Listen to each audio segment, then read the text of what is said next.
what we were struggling with was trying to figure out how to concisely tell the story in a more succinct way to the audience. And I think that's why we initially reached out and why I got in touch with you. You were writing all the copy yourself, trying to kind of tell your own story. What was that like for you? So double-edged sword on doing it all the copy on our own. It was almost like we were looking for words that would better communicate what we were trying to say.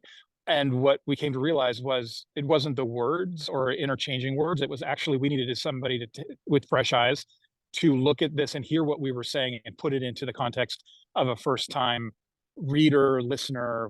Yeah, that I think that's the biggest challenge is you just get too close to it and you can't see anymore. You can't hear anymore what it sounds like the first time. It actually even opens the door to some self-doubt. It's almost like you're second guessing. That's really what it came down to.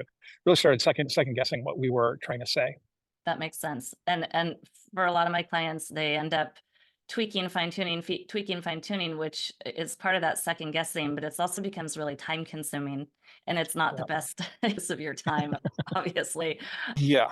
After the process, having the copy, having the words, having the language, it was something that we could not just rally around it, but it actually became a really powerful tool for us. Yeah, we revisited our business plan, we revisited our mission, we revisited our vision.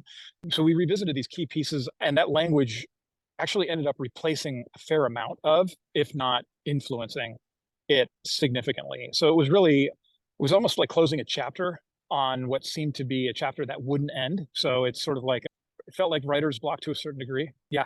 And it was really nice to kind of, okay, that now we really have a sense of where this is going and the value that it provides. The biggest effect was the easiest way to describe the effect that it had was people lifted their heads up. The team was able to kind of lift their heads up, and you saw the sort of eyes lift up, and the things that they had been delaying could finally move forward. So it was definitely a sense of relief as well as a sense of that's it.